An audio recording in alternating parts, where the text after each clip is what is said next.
So the very day after that the EU confirmed that they'd be taking legal action against the UK, it has now been confirmed that Boris Johnson, the Prime Minister, will be speaking directly to EU Commission Ursula von der Leyen in terms of the EU Brexit negotiations. I'm going to bring you all the very latest on this, guys, but if you could please, as ever, start off by giving this video a big thumbs up, click subscribe and the bell so you don't miss future reports. There's lots going on. I don't want you to miss future reports. Now, Boris Johnson, just to give the background on this, just to remind you, Boris Johnson previously had told the EU, had set a deadline of the 15th of October for a deal to be done. Otherwise, the UK would, in his words, move on. The Prime Minister at the time said Britain was entering the final phase of negotiations. Boris flagged the date of the 15th of October, saying there is no sense in thinking about timelines that go beyond that point. He said that the EU have been very clear about the timeline. I am too. There needs to be an agreement with our European friends, he said, by the end of the European Council on the 15th of October, if it's going to be enforced by the end of the year. We will of course be ready, he said, to talk to our EU friends, even in these circumstances. We'll be ready to find the sensible accommodations on practical issues such as flights, lorry transport or scientific cooperation if the EU wants to do that. Our door will never be closed, he said, and we will trade as friends and partners, but without a free trade agreement. So just to reiterate again there, Boris Johnson, the Prime Minister, has previously set out a deadline of the 15th of October. We're obviously now in October, so the clock is ticking down very quickly now.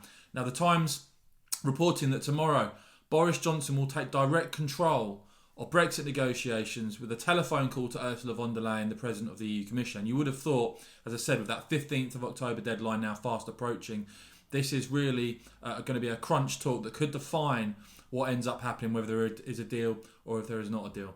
The Prime Minister's involvement, the Times report, comes as trade, fishing and security talks with the European Union are, according to British officials, on the brink of a breakthrough.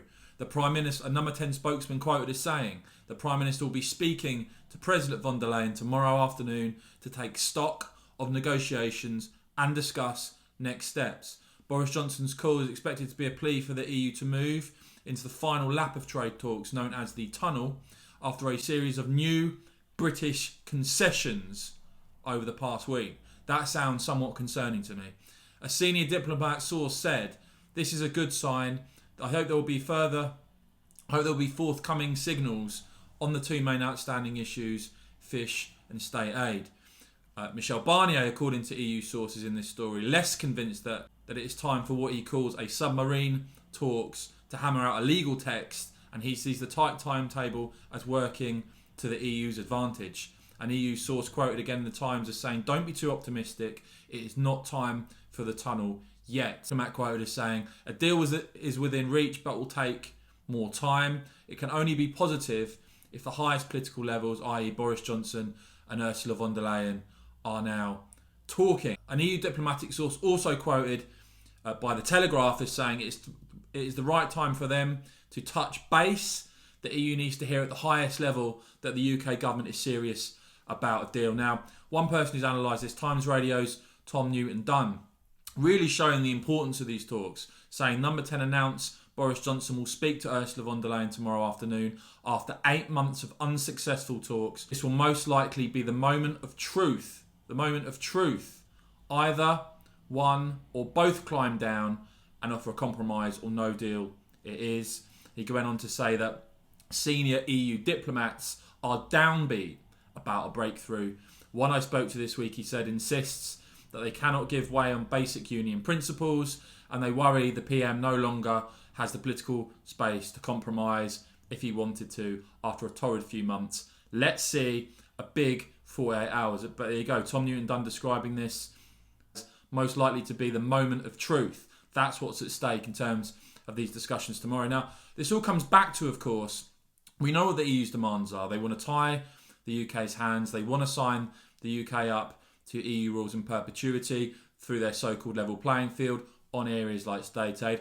But I did highlight earlier this week a report in The Guardian, and some of you sceptical in the comments. And by the way, guys, do keep the comments coming. Do enjoy reading what you guys make of these reports on here on the Westminster channel. But some of you guys sceptical about The Guardian report of a potential 3-year fisheries transition being offered, which would obviously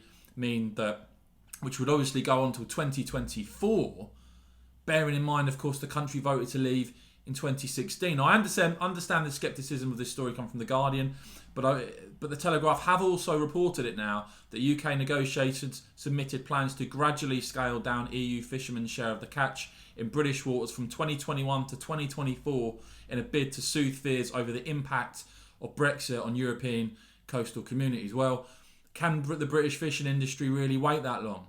Is it really right that after voting to leave in 2016, we have to wait till 2024 to fully take back control? Wait till 2024 on fisheries. Let me know what you think. I know that a lot of you from the response on that are not very happy with that. And the Brexit Party also looking at what's going on here, tweeting out today, with the ongoing crisis, it is essential that the UK has the ability to protect jobs and give state aid to key industries instead of simply allowing firms to be sold off to overseas investors at fire sale prices. Are we about to be sold out on state aid in another bad deal? So that's the background, guys. As I say, quite bizarre that after a press conference yesterday where we saw Ursula von der Leyen confirming that EU would be taking legal action against the UK because of the internal market bill, which can override aspects of the rotten withdrawal agreement, we've now heard that Prime Minister Boris Johnson, EU Commission President Ursula von der Leyen will be speaking tomorrow.